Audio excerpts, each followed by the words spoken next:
Assalamualaikum warahmatullahi wabarakatuh.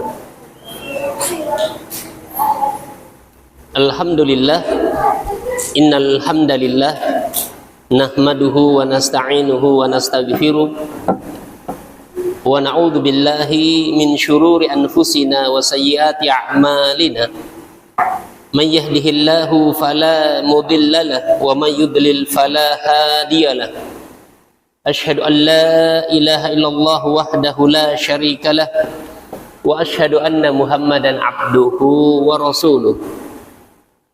Qala Allah azza wa jalla fil Qur'anil Karim, a'udzu billahi minasy syaithanir rajim. Ya ayyuhalladzina amanu taqullaha haqqa tuqatih wa la tamutunna illa wa antum muslimun.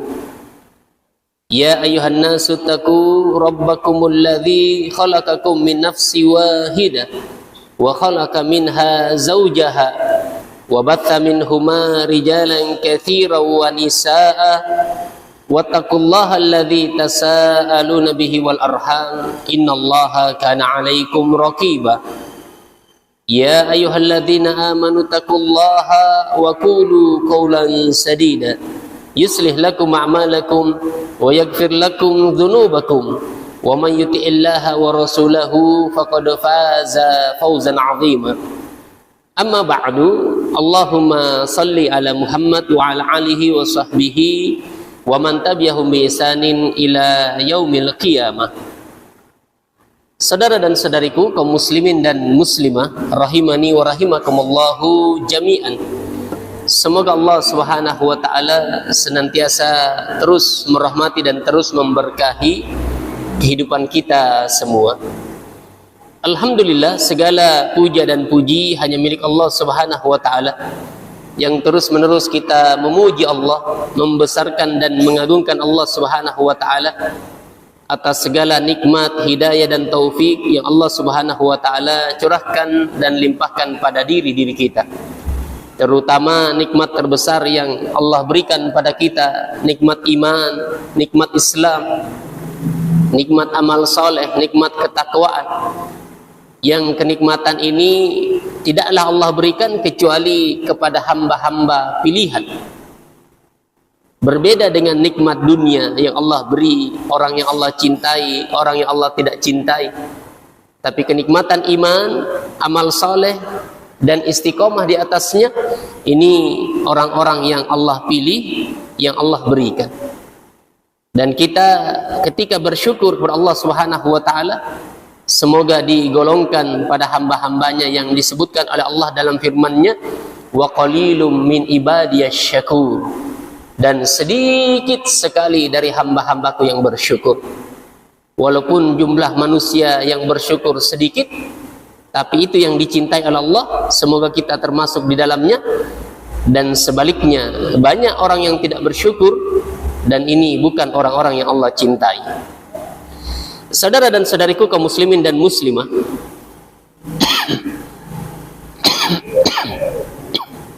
di kesempatan yang berbahagia ini, kita akan membahas satu permasalahan yang sangat penting dan sangat genting. Perkara yang dirindukan, yang didambakan, yang dikejar dan dicari oleh semua manusia tanpa terkecuali. Perkara apa itu? Perkara kebahagiaan. Tidak ada orang yang hidup di dunia kecuali dia ingin mendapatkan yang namanya bahagia. Suku apapun dia, warna kulit apapun, di bangsa apapun dia hidup, pasti dia ingin mendapatkan kebahagiaan. Berhubung kebahagiaan ini perkara yang universal, mendunia, jadi setiap orang itu punya definisi masing-masing, punya kesimpulan masing-masing tentang kebahagiaan. Ada yang berkata, orang bahagia itu adalah orang yang memiliki harta yang banyak, kaya raya, menjadi miliuner. Apa yang dia inginkan, apa yang dia mau bisa dia beli, bisa dia dapatkan. Orang yang berkeyakinan kekayaan adalah harta, kalau dia lihat orang miskin, dia akan berkata orang itu pasti tidak bahagia. Ada lagi yang berkata kebahagiaan itu kalau seseorang memiliki pangkat dan kedudukan yang tinggi di tengah masyarakat, dihormati dan dimuliakan. Orang yang berkata seperti ini, kalau dia lihat orang yang tidak ada kedudukan dan pangkatnya, dia akan berkata orang itu pasti tidak bahagia. Ada lagi yang berkata kebahagiaan itu kalau kita menjadi tenar dan terkenal, di mana-mana punya fans dan penggemar. Orang seperti ini kalau dia lihat ada orang yang tidak terkenal, tidak masyhur, dia berkata orang itu pasti tidak bahagia. Ada lagi yang berkata bahagia itu kalau kita punya fisik yang indah. Kalau dia laki-laki tampan rupawan, kalau dia perempuan cantik jelita.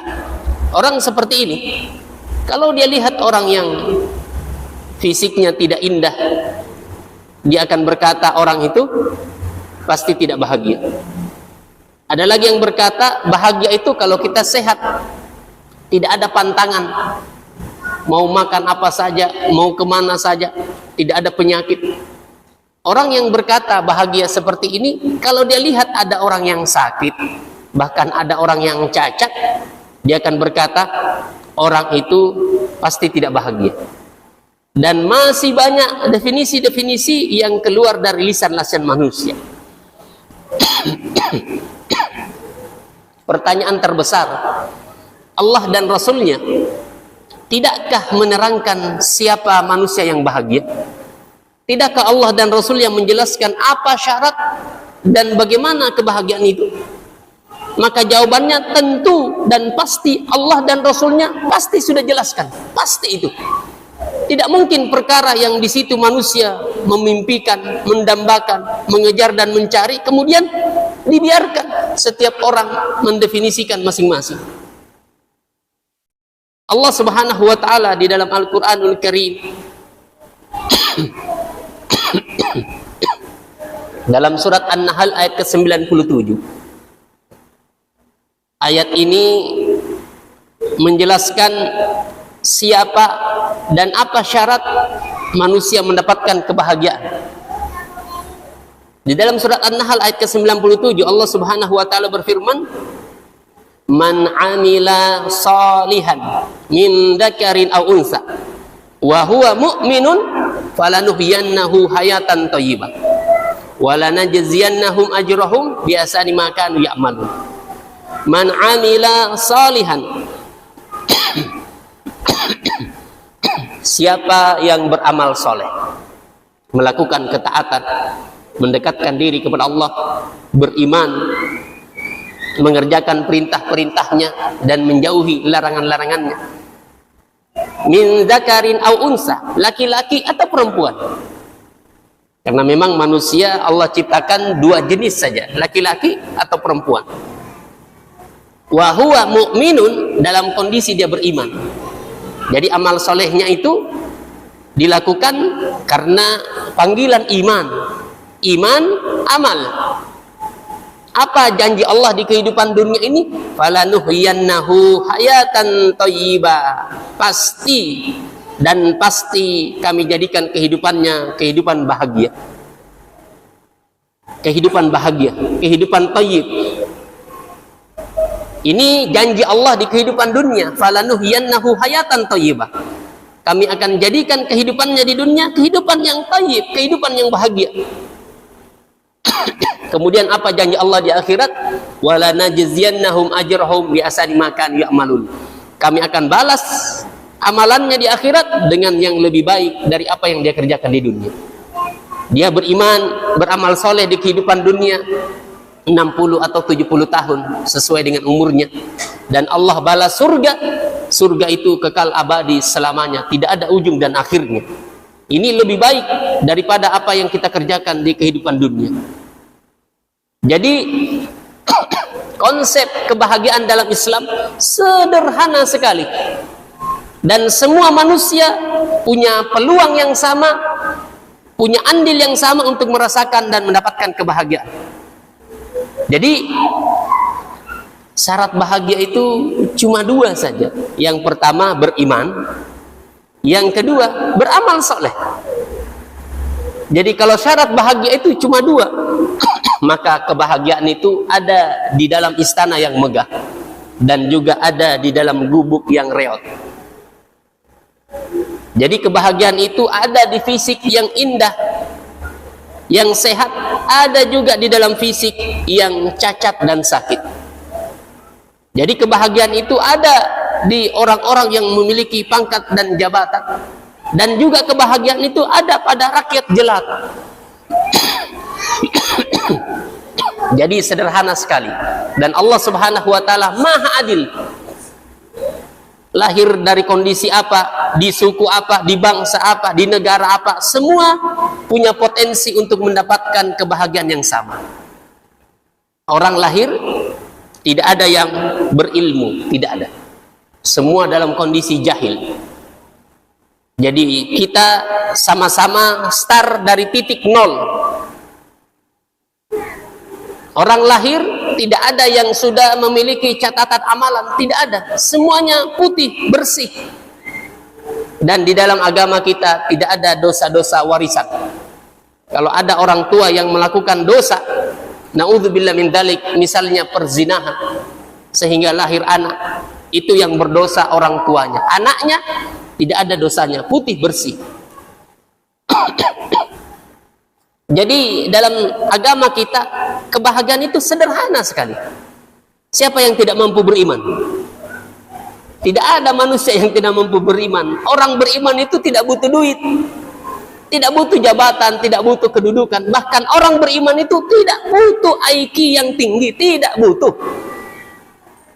Ada survei-survei itu yang disebar di medsos.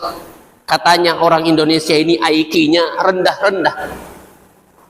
Orang IQ-nya rendah tapi dia beriman, lebih utama, lebih mulia daripada IQ-nya tinggi tapi dia tidak beriman. Tidak ada gunanya IQ tinggi tapi dia ingkar kepada Allah dan agama Allah, tidak ada gunanya. Tidak ada orang bahagia dengan cara mendurhakai penciptanya, tidak ada. Walaupun IQ rendah, dia beriman, dia beramal saleh, tidak ada masalah. Ini kebahagiaan. Ketimbang IQ-nya tinggi tapi dia ingkar dan menentang Allah Subhanahu wa taala. Jadi kebahagiaan itu sederhana sekali. Siapa yang tidak mampu beriman? Orang beriman itu tidak butuh dana, tidak butuh uang, tidak butuh ruangan luas. Siapa yang tidak mampu beramal? Orang beramal itu tidak butuh nanti dia kaya baru dia bisa beramal, tidak ada. Jadi ini maha adilnya Allah Subhanahu wa taala. Ada orang sakit bahkan cacat, bisa dia bahagia asal dia beriman, dia beramal soleh. Ada orang yang Allah sebutkan dalam surat Thaha ayat ke-124. Wa man a'rada an dzikri fa inna lahu ma'isatan dhanka wa nahsyuruhu yaumal qiyamati a'ma. Siapa yang berpaling dari peringatanku, berpaling dari Islam, berpaling dari iman, berpaling dari amal saleh, berpaling dari apa yang diserukan oleh Nabi, fa inna lahu ma'isatan dhanka, maka pasti bagi dia kehidupan yang sempit, kehidupan yang sengsara. Jadi ini firman Allah menjelaskan tentang orang yang berpaling dari iman dan amal. Fa inna lahu ma'isatan dhanka, pasti bagi dia kehidupan yang sempit. Ahli tafsir menjelaskan mereka yang berpaling dari Islam, iman dan amal soleh mengalami kesempitan hidup di 3 alam. Yang pertama di alam dunia, yang kedua di alam kubur, dan yang ketiga di alam akhirat. Jadi kesempitan hidup pasti dialami bagi orang-orang yang tidak beriman. Wa nahsyuruhu yaumal qiyamati a'ma, dan kami bangkitkan dia dalam kondisi buta.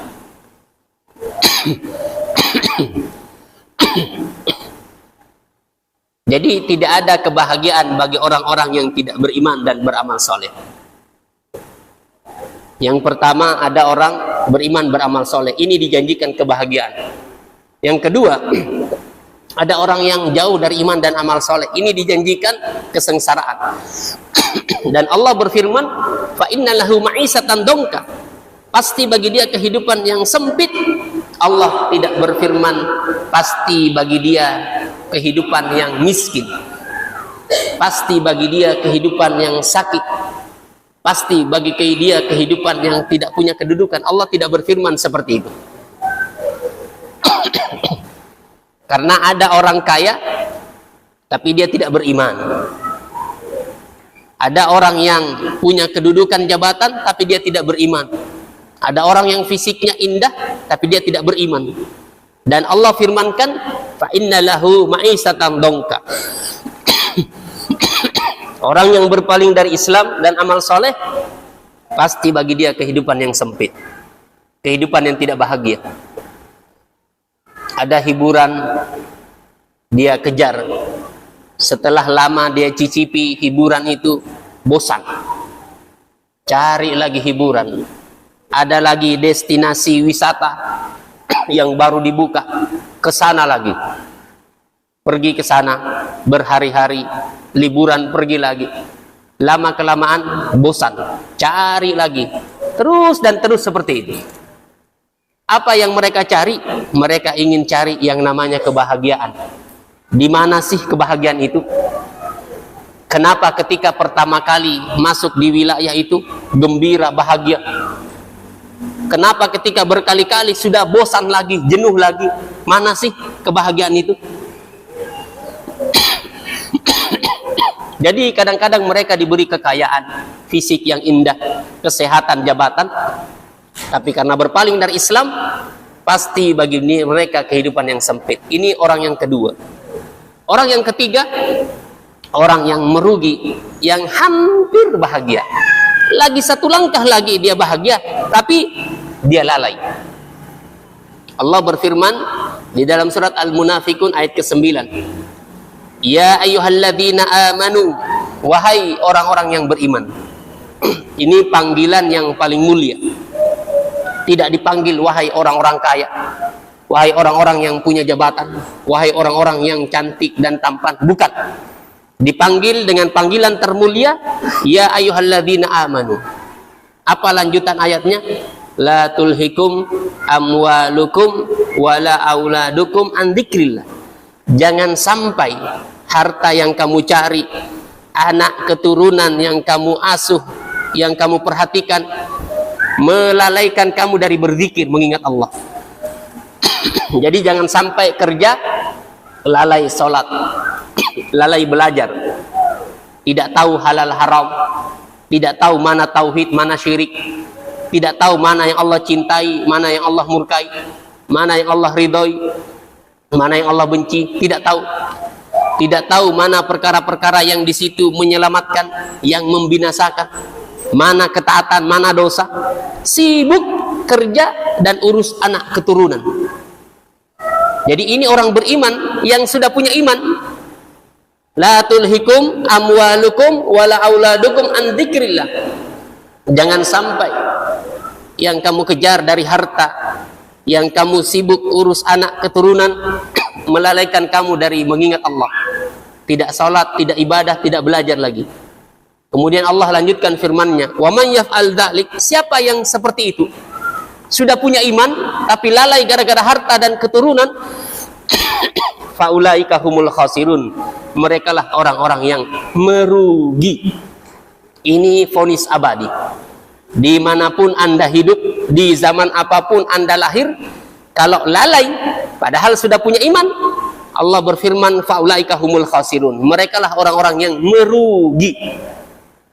Sudah tinggal satu langkah lagi, sudah ada imannya ini, tinggal beramal. Tapi apa yang terjadi karena kelalaian? Kemudian mereka divonis Allah, vonis abadi, ulaika humul khasirun. Merekalah orang-orang yang merugi. Kemudian timbul pertanyaan. Ini pertanyaan betul-betul sering mengiang di benak sebagian manusia. Kalau kebahagiaan itu syaratnya iman dan amal, kenapa dan mengapa ada orang tidak beriman, tidak beriman dengan Allah dan Rasul-Nya,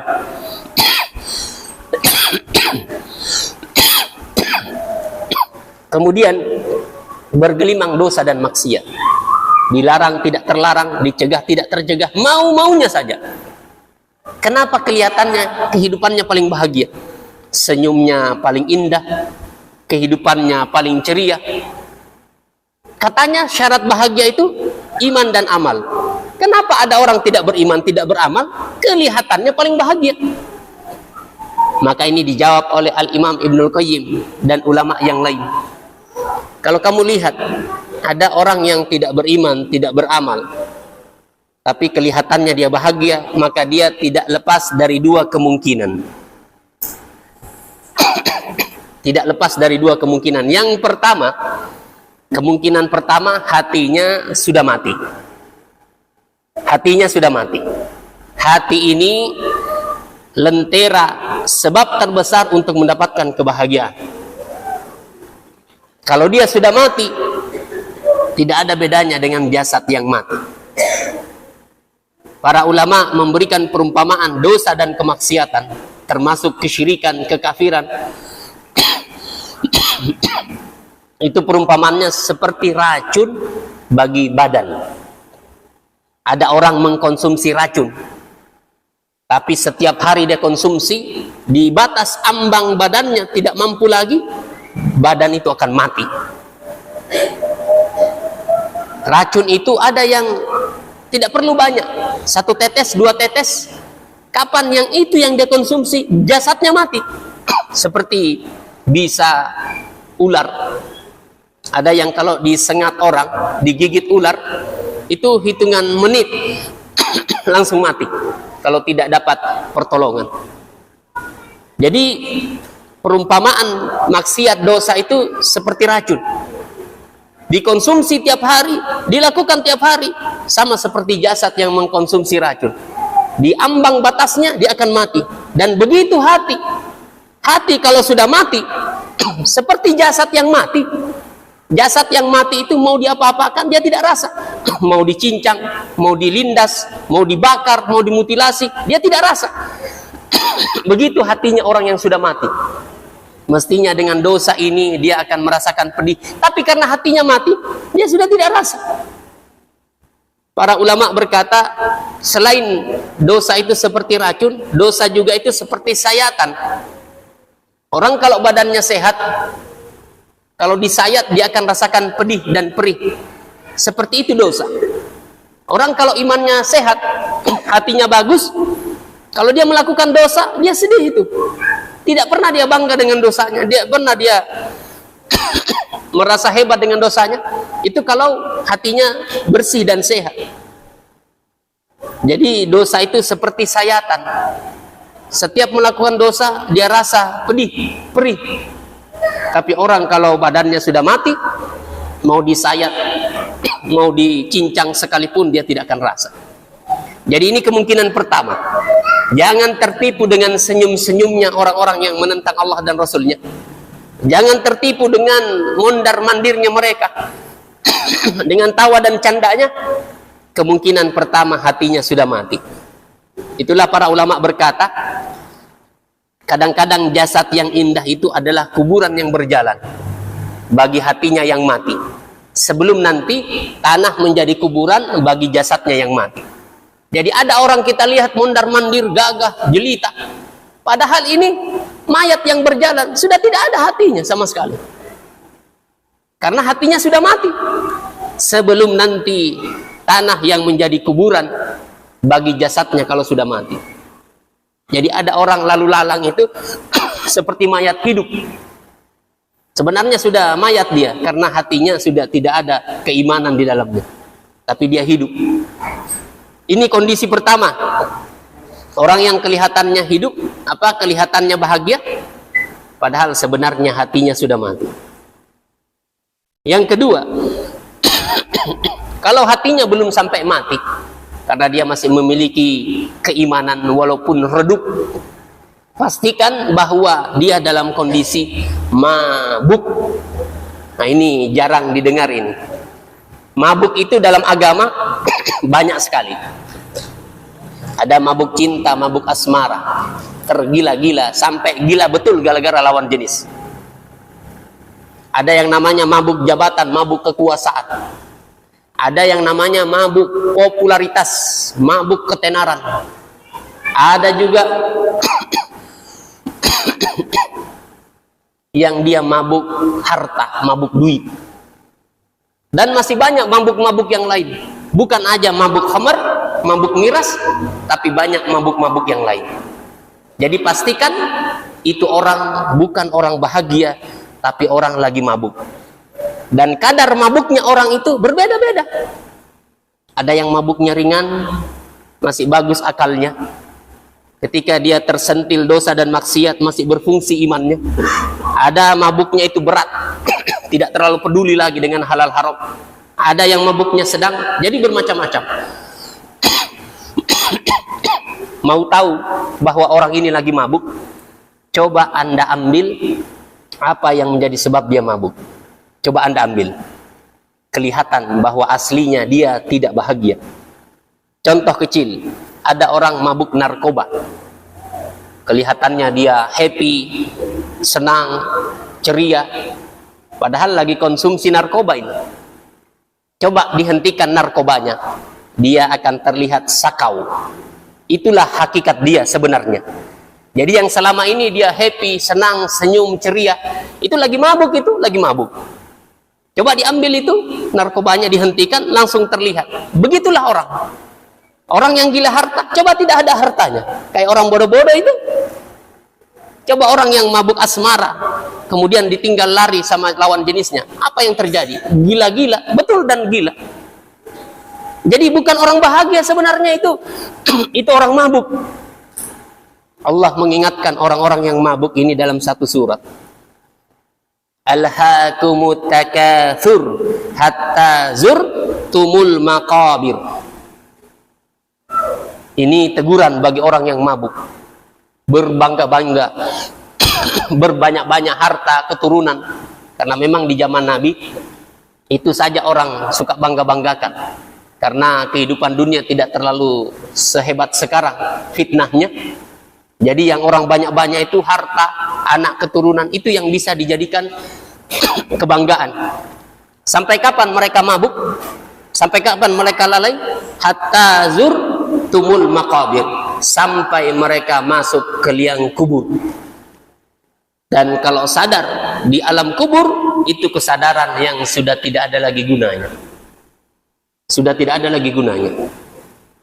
Jadi jangan tertipu dengan tampilan fisik yang kelihatannya bahagia, kehidupannya betul-betul nikmat sekali. Jangan tertipu. Kemungkinan pertama, orang itu hatinya sudah mati, dan kemungkinan kedua, dia lagi mabuk. Mau tahu kapan dia sadar? Coba di alam kubur. Dia ketemu malaikat mungkar dan nakir, tapi itu kesadaran yang sudah tidak ada gunanya. Banyak artis-artis yang kita dengar di usia senja. Dia berkata, ternyata kehidupan ini betul-betul singkat sekali. Dulu dia pemain ini, penyanyi ini, tenar terkenal, sekarang semua sudah hilang. Ini kalau sempat dia sadar, tapi syaitan itu tidak ingin kita sadar. Kalau akal kita mulai waras lagi, mulai berfungsi lagi, dicekoki lagi mabuk-mabuk yang lain, kita mabuk lagi, lupa lagi terhadap tujuan hidup kita. Jadi syaitan itu tidak pernah ingin kita itu sadar, tidak pernah. Kalau tidak hatinya kita mati, dia ingin kita supaya mabuk. Nanti di alam kubur baru sadar. Saudara dan saudariku kaum muslimin dan muslimah, di dalam agama kita itu jelas. Jelas siapa yang bahagia, siapa yang tidak bahagia, siapa yang mabuk, siapa yang merugi, jelas. Mau cari apa dalam agama kita? Hanya kita ikut-ikutan latah. Al-Quran dan Sunnah yang Rasulullah SAW sabdakan, taraktu fikum syai'ain. Saya tinggalkan kalian dua perkara. Lan tadillu ba'dama tamassaktum bihima. Kalian tidak akan tersesat. Tidak akan tersesat di dunia dan di akhirat. Kalau kalian berpegang teguh dengan keduanya. Apa itu? kitab Allah, Al-Quran, wa sunnati, dan petunjukku. Hanya kan kita ini ikut-ikutan latah. Sudah dikasih petunjuk, sudah dikasih pedoman, sudah dikasih acuan, ikut-ikutan seperti orang yang tidak ada agamanya. Lari dari Al-Quran, tidak peduli dengan petunjuk nabinya. Mau kembali ke zaman jahiliyah. Zaman sebelum diutusnya Nabi, apa namanya? Zaman jahiliyah. Zaman jahiliyah. Nanti diutusnya Nabi, ada Al-Quran, disampaikan hadis-hadis yang suci, baru tidak ada lagi zaman jahiliyah. Kenapa belajar Al-Quran dianggap kolot? Kembali kepada sunnah dan petunjuk Rasulullah dianggap seperti mundur. Justru itu kemajuan. Itu kemajuan. Masa anda pernah paham begitu? Ini kalau di negeri-negeri muslim, ini pelajaran TK ini yang begini-begini.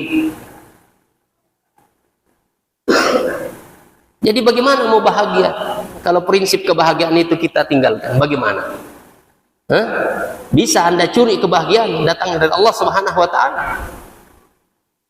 Nasallallahu salama wal afiyah. Berarti tidak kenal siapa itu Allah. Dia kira dia bisa rintis jalan kebahagiaan sendiri. Dia tidak butuh petunjuk Allah dan Rasulnya. Dia kira seperti itu.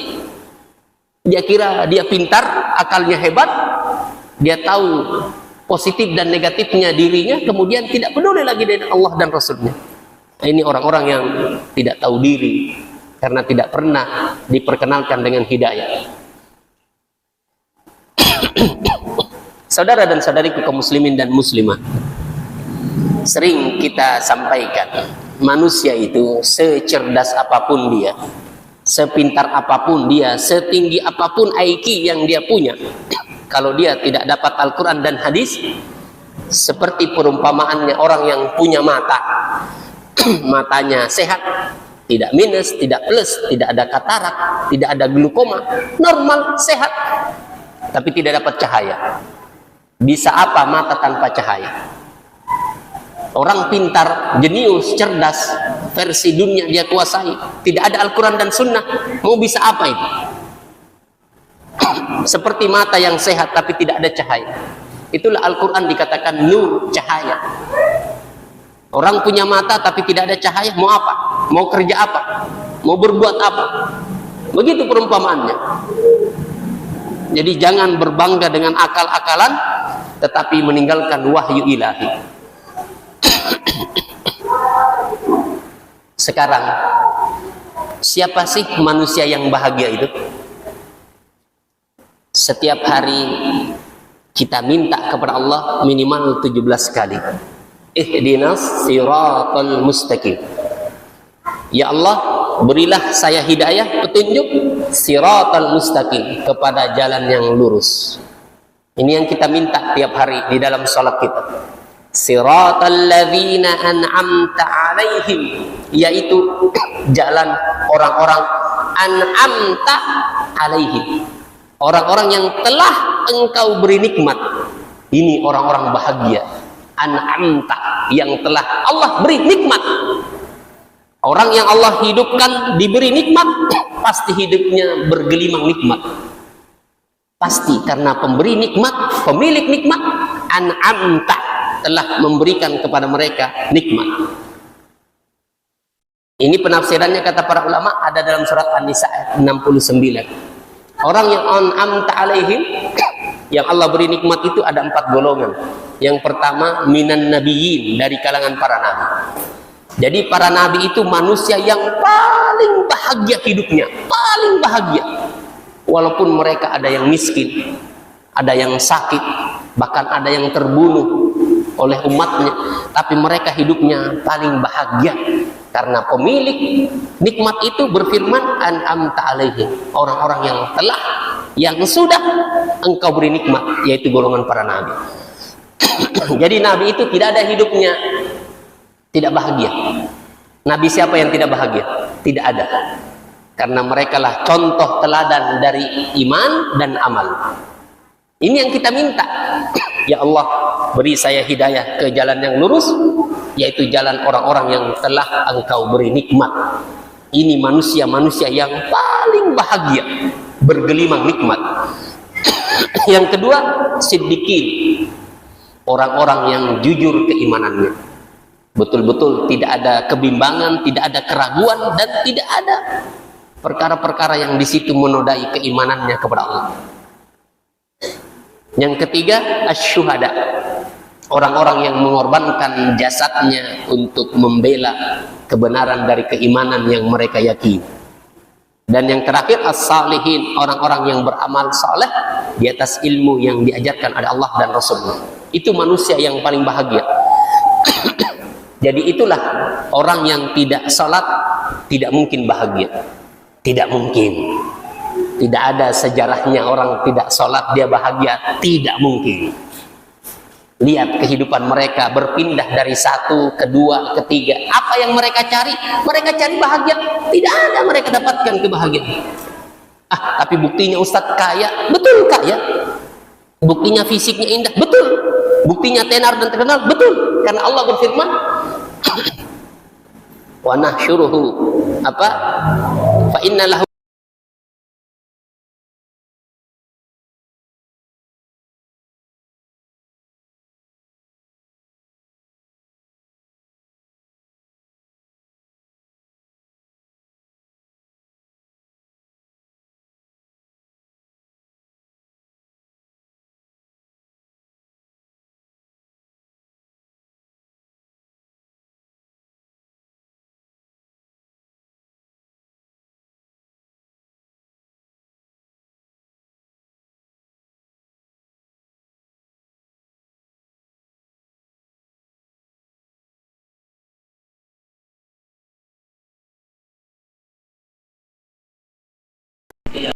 ada batu tendang, tabrak pohon, iya.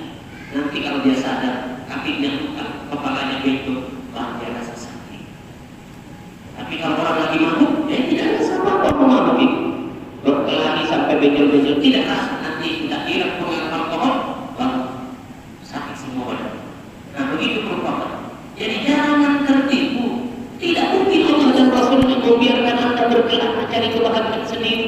Mereka berduga-duga kemudian merangkai sendiri kebahagiaan. Tidak mungkin. Perkara yang paling penting dan paling penting kemudian dibiarkan anda berkelana. Tidak ada begitu dalam agama ini. Masuk WC saja diatur. Begini kakinya, ini ucapannya. Tidak boleh begini dalam WC. Apalagi perkara besar.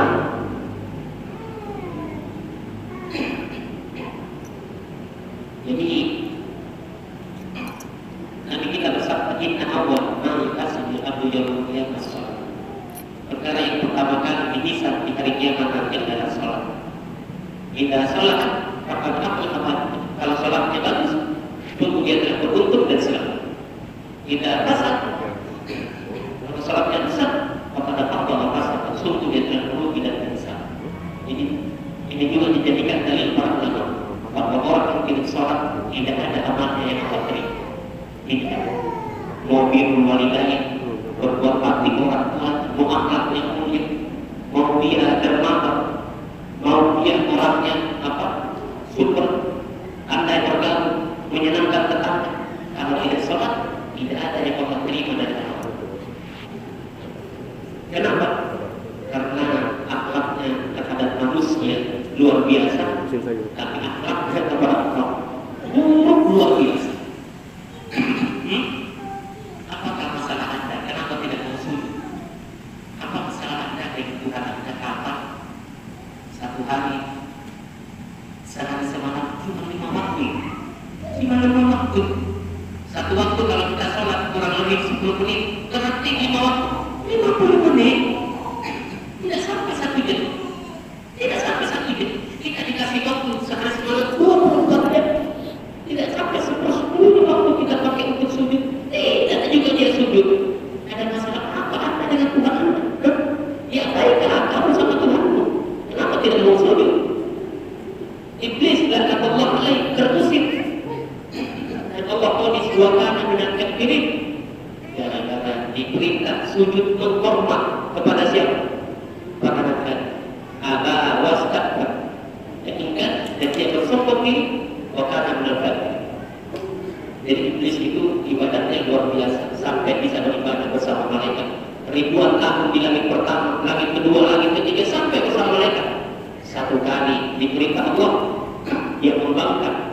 Ini bukan sujud kepada Allah, sujud kepada iblis, sujud menghormat, bukan sujud menyembah. Karena sujud itu ada dua. Ada sujud ta'abudiyah karena beribadah, ada sujud tahliyah karena menghormat. Diperintah sujud menghormat, dia tidak mau.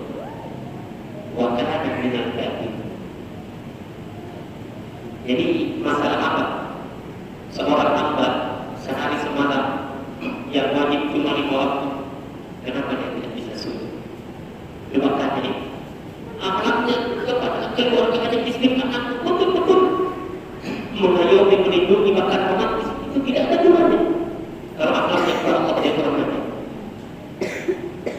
Nikmat demi nikmat 24 jam tidak pernah berhenti. Kenapa dia tidak pernah sujud kepada Allah yang memberikan nikmat itu? Katanya cerdas, cerdas apa? Tidak ada orang cerdas membangkang kepada bumi, kepada penciptanya. Tidak ada orang cerdas seperti ini. Jadi hati-hati, beragama itu jangan tebak-tebakan sendiri, jangan merancang, kemudian setan menghias-hiasi. Setan itu kadang-kadang dia bantu kita berpikir, tapi kan, begitu. Dia tidak tahu ini lagi dibombardir sama setan, lagi digoreng sana, goreng sini. Kita tahu kalau itu setan, kalau kita belajar, oh ternyata ini salah, bertentangan dengannya. Oh ini ternyata keliru, tidak sesuai dengan firman. Kalau kita belajar, terus kalau kita tidak belajar, mau tahu dari mana? Mau tahu Arab dari mana? Mau tebak-tebakan? Tidak ada agama tebak-tebakan dalam agama kita. Semua duduk dari itulah pentingnya belajar. Dan perkara yang paling pertama yang iblis senang memutuskan seorang muslim dan muslimah dari Allah diputuskan belajar. Tidak usah belajar, beramal saja. Mau beramal pakai apa kalau tidak pernah belajar? Mau beramal bagaimana kalau tidak pernah belajar? Mau tebak-tebakan? Kayaknya begini. Orang tebak-tebakan itu benarnya tidak dapat benar, karena dia bukan berdasarkan ilmu, berdasarkan tebak-tebakan. Ini begini atau ke kanan? Yang enak ke kanan, itu benar. Benarnya itu benar kebetulan, bukan benar karena itu benar. Jadi saya paham, karena banyak saya ditanyakan tentang perkara yang orang berpikir sendiri, jawab sendiri, menyimpang sendiri dan sesat sendiri. Jadi, kenapa tidak mau ada zikir untuk melakukan? Kenapa tidak bertanya kepada orang yang ada zikir? Orang yang paham Al-Quran dan hadis kalau kita tidak tahu. Siapa bilang diri kita ini tidak ada setan? Semua manusia ada setannya. Rasulullah SAW setannya sudah masuk Islam. Kalau kita ada dan senantiasa membunuh, jadi jangan merasa bahwa dia berpikir sendiri itu murni hasil pikiran. Nah itu yang menyebabkan kenapa setan itu banyak-banyaknya kumpul, karena keberadaan dia kita tidak sadar. Musuh ada dalam badan kita, tapi kita tidak pernah merasa kita ini ditempel oleh musuh. Itulah berpikir, oh ternyata sama, oh ternyata merusak, oh dampaknya berbahaya. Iya, karena tidak belajar. Coba belajar, dibimbing Al-Quran dan Sunnah. Tapi tidak seperti ini. Motokan, ini harga ini atas nama wibawa, ini nama apa? Terserah inspirasi apa saja. Yang jelas kalau menyelisih Al-Quran dan Sunnah itu semua salah dan buyar. Tidak bisa kebatilan dengan biasa-biasa kata, dengan retorika yang kita tiba-tiba dia berubah jadi benar. Oh tidak begitu agama kita. Agama kita yang jelas benarnya jelas salah, bukan sesuatu yang remang-remang, yang tebak-tebak. Ini yang bisa kita sampaikan saudara dan saudari. Jadi kalau bergelimang dosa tapi merasa maksiat, sadari bahwa itu lagi mabuk. Sadari bahwa itu lagi mabuk. Mungkin mabuknya ringan, mungkin sedang, atau mungkin mabuknya parah. Dan orang sadar nanti di alam kubur. Ini mudah-mudahan kita berlindung dan dilindungi oleh Allah Subhanahu wa Ta'ala dari mabuk-mabuk seperti itu. Kita masih punya keimanan tapi tidak beramal, berarti kita dalam kondisi mungkin sadar wahai sabar, karena sekarang ini fitnah syahwat dan syubhat luar biasa. Hampir-hampir kita tidak mampu kalau Allah tidak membantu. Kita tidak bisa melakukan ketaatan dan meninggalkan kemaksiatan kalau Allah tidak bantu. Jadi banyak-banyak kita berdoa dan mohon supaya Allah istiqomahkan kita sampai kematian hidup. Kita di atas keimanan, Islam dan di atas sunnah dan petunjuk Rasulullah SAW. Allah a'lam bishawab. Semoga Allah Subhanahu wa taala memberikan kita ilmu yang bermanfaat. Dan semoga Allah Subhanahu wa taala melindungi kita dari ilmu yang bermanfaat. Kita tahu, kita paham, kita mengerti, tapi tidak berubah keyakinan, amal dan ibadah. Kita tutup menjadi ilmu kita dengan doa kepada kita menjadi subhanahu wa ta'ala kita. Asyhadu an la ilaha illa anta astaghfiruka wa atubu ilaik. Assalamualaikum warahmatullahi wabarakatuh.